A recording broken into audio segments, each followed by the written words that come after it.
Hey everyone, it's Trevor Barroero, Black Swamp artist and principal percussionist of the Tucson Symphony Orchestra. In this video, we're going to look at the fundamentals of orchestral triangle playing using Black Swamp Percussion's Overture steel triangles, the TR triangle clip, and the Spectrum and Select triangle beaters. This is geared towards band directors and developing percussionists who want a clear, reliable approach that actually works in real rehearsals and concerts. The Overture series is a line of entry-level instruments designed by concert percussionists with the sound specifically intended for band and orchestra performance.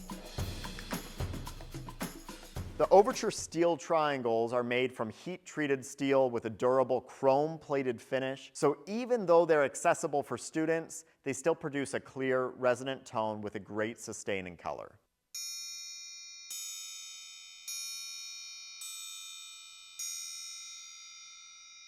Now in today's video, we'll talk about clips, beaters, how to hold the instrument, where to strike on the instrument, how to do a nice triangle roll, and then we'll look at some nice exercises and orchestral repertoire that you can play through to improve your triangle technique. When it comes to triangle playing, there are three pieces of gear that really matter: a good triangle, a reliable clip, and a nice set of quality beaters. First up, the clip. It doesn't matter how expensive or fancy your triangle is, if you do not have an appropriate clip, none of it matters. I've walked into band rooms around the world and I always see the same thing. I see triangles hanging from hair ties, shoelaces, dental floss, you name it. So get a good triangle clip. I strongly recommend the Black Swamp triangle clip. It's quality, it's spring-loaded, it has double suspension lines, and it attaches directly to a music stand or a block of wood or the rec plate. And the vinyl caps and padding on here, they help eliminate that extra noise when you put it on a stand and when you take it off. Plus, a good clip like this will literally last a lifetime. If you ever need to restring it, that's a super easy repair. Now, as I mentioned, the triangles I'm using here today are the Overture steel triangles, and they strike a really nice balance between affordability and performance, which makes them a great choice for school programs. The beaters matter just as much as the triangles, so just like I mentioned with the triangle clip, please don't use a wind chime bar or a screw or a nail or some random metal rod you found on the band room floor. I've seen it all. Don't do it. So here I have my personal favorite triangle beaters. These are the Spectrum triangle beaters. They're bronze end-weighted beaters designed for maximum overtones. And then I also have their Select stainless steel beaters as well.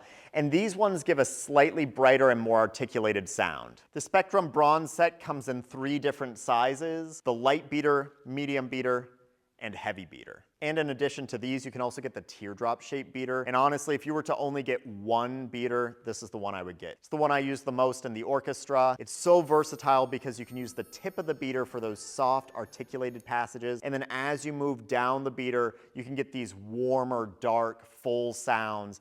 And by moving across the beater during triangle rolls, you can get these really full crescendos as well. Now, the Select series also comes in 3 different sizes. And because these are made out of steel, you're not going to get quite as many overtones, but you're going to get a much more articulated sound out of the triangle. So it's great for extremely delicate passages, all the way up to medium loud dynamics where you need a lot of rhythmic pulse with the triangle. Now, as a general rule, smaller beaters will feel more articulate and larger beaters will give you a fuller, more sustained sound. But that doesn't mean that small beaters are only for soft passages, and this is the mistake I see the most with students. Don't grab the smaller beater just because you think it will be softer. In fact, for soft solo triangle notes, I'll usually grab a larger beater because it gives more overtones and a richer resonance from the instrument. Now let's talk about how we actually hold the triangle and the clip. Now there are a bunch of ways to do this, but I prefer to hold the triangle clip balanced on the top of my thumb and my middle finger, with my index finger wrapped on top, bracing the top of the clip just to give it some stability. That frees up my pinky, my ring finger, and the tip of my middle finger to muffle the triangle quickly when needed. I can bring those fingers in as well for some light dampening,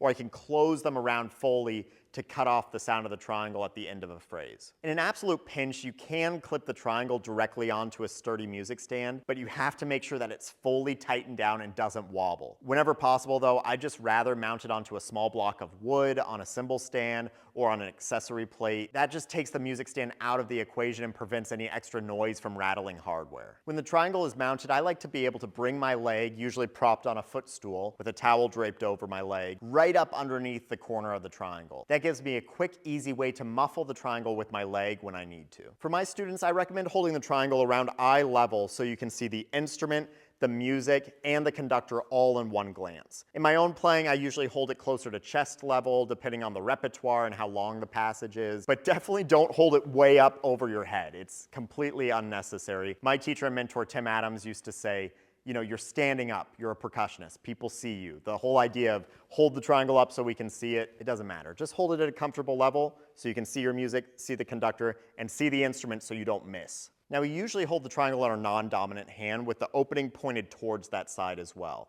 So if you're right-handed like me, the triangle hangs in your left hand with the opening facing left. Then we hold the beater in our dominant hand. Now, I suggest holding the beater loosely between the first knuckle of your index finger and the pad of your thumb.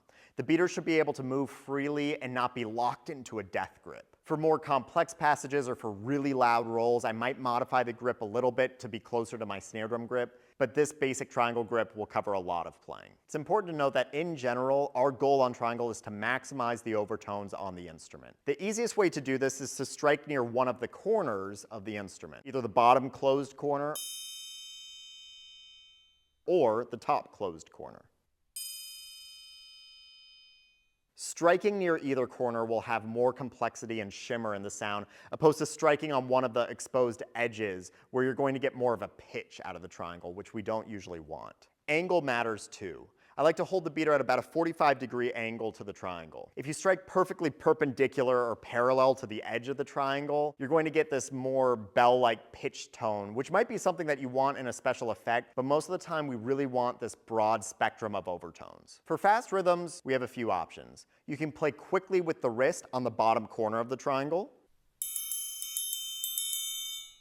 or you can alternate between the bottom and right side of the corner. Or you can mount the triangle and play it with two beaters.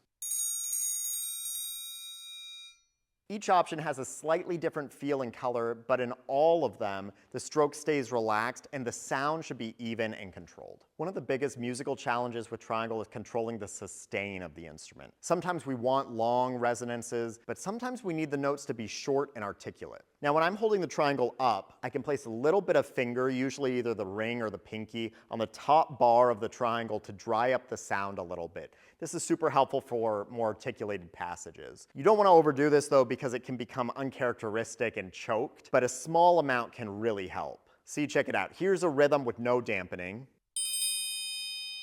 and here it is with dampening. The other main tool we have is to completely muffle the triangle by closing your hand around the instrument fully. So during rests or at the end of phrases, I'll bring my fingers in gradually to stop the sound. The goal usually is to fade out the sustain in a natural way, not slam it off abruptly every single time. Sometimes that's appropriate, sometimes we need to cut off the sound right away, but if you do it too much, it can start to sound like an alarm bell. Now, when the triangle is mounted, like we talked about before, you can mount your foot on a footstool or the bottom of a snare drum stand, drape a towel over your leg, and just bring the triangle gently in contact with the leg to cut out some of the resonance for a more articulated sound. All right, let's talk about rolls. So triangle rolls are always played in one of the closed corners. You're not going to do the big dinner bell ringing in any piece, other than maybe my triangle trio Traced Identities, where you do it as a gimmick. But usually we're going to be in one of the closed corners. So we can either be in the bottom corner or the top corner, depending on what type of sound or dynamic or color you want.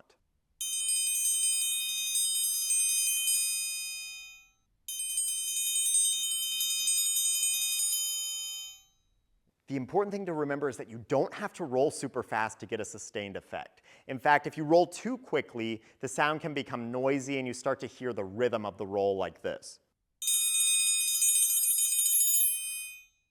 If we roll even just a little bit slower, we can instead achieve a smooth, shimmering sustain like this.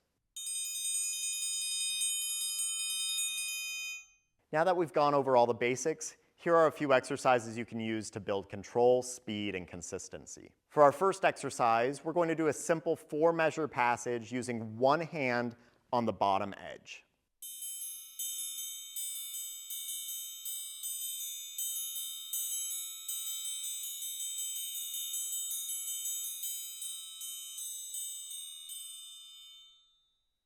For our second exercise, we'll take that same 4-measure pattern and we'll alternate between the bottom and the right side of the triangle, staying right in this closed corner at the bottom. This time we'll do it just a little bit faster.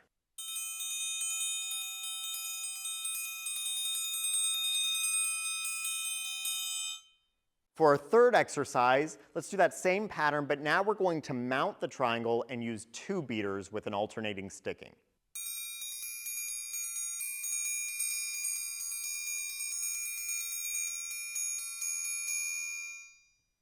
When we practice this or any exercise on triangle when we're holding it up, you can completely dampen the triangle with the holding hand so it's easier to hear the evenness and accuracy of your strokes instead of being distracted by a long ring. Now that we have all that down, let's finish with a musical example so you can hear how all of this shows up in the real repertoire. Dance Bohème from Bizet's Carmen Suite No. 2 has this fantastic pianissimo triangle solo that mirrors the tambourine excerpt from earlier in the piece. Planning out the number of strokes for your roll is super helpful to stay organized while making sure to stay as relaxed and loose as possible so that you can focus on keeping all of your motions small and subtle.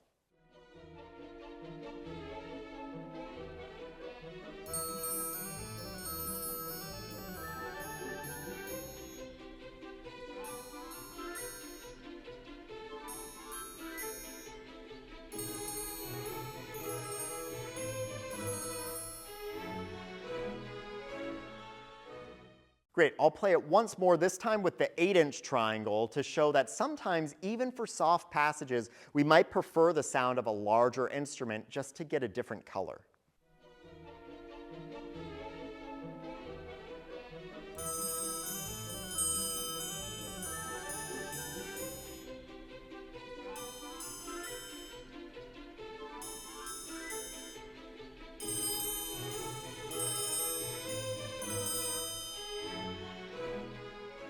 And that's it.